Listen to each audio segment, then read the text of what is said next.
వచ్చేసా ఏమిరో ఏదో కాయ ఎత్తుకొని వచ్చిండావే కొంపదీసి నీ కాయ ఏంది ఎట్టకారాలు బాగుండాయి కదా మామో మీకు లేకపోతే ఏంది మావా ఆ కాయ ఏందో కూడా తెలియదా మీకు మాకు తెలుసులేరా అయితే ఆ కాయ పేరు ఏం పేరు కమెంట్ లో చెప్పండి మావా ఒరే ముందు దాంతో ఏం ఎలక పెడుతున్నావా చెప్పరా స్వామి ఏమీ లేదు మావా పేరు లేని కాయని తెచ్చుకొని దాంట్లో ఉండే గింజలన్నీ తీసేసి కత్తితో కోసినట్టు దాంట్లో ఉండే గుజ్జంతా స్పూన్ తో గీకి ఒక గిన్నెలో తీసుకొని ఆ తర్వాత పెద్ద బొక్క అయ్యేదాకా గీకతా ఉండాలా గీకి ఆ కాయ ఏదో టెంకాయ బుర్ర అయిపోయింది మావా బుర్ర భలే ఉండదు నీ బుర్రేరా అది ఏముండదు నీ బుర్రలో ఒరే దాన్ని చూస్తే నీ బుర్ర ఉన్నట్టే ఉందరా గమ్మునుండు మావా కిండలు చేసేదానికి కూడా ఒక హద్దు ఉండాలా మరి అట్నా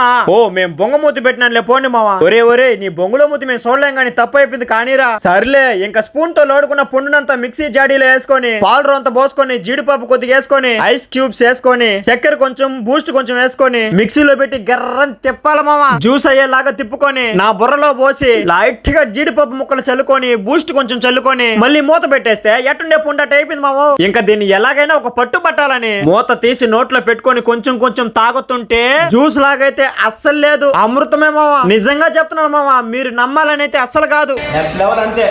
అదిరిపోయింది సూపర్ వచ్చింది మావా మా అన్నకైతే భలే నచ్చిందంట మావా ఒక్కసారి మా అన్న మొహంలో ఎక్స్ప్రెషన్ చూడండి మావా మీకే అర్థమైపోద్ది నాదొక చిన్న రిక్వెస్ట్ మావా నా వీడియోస్ మీకు నచ్చితే సబ్స్క్రైబ్ చేసుకోండి మావా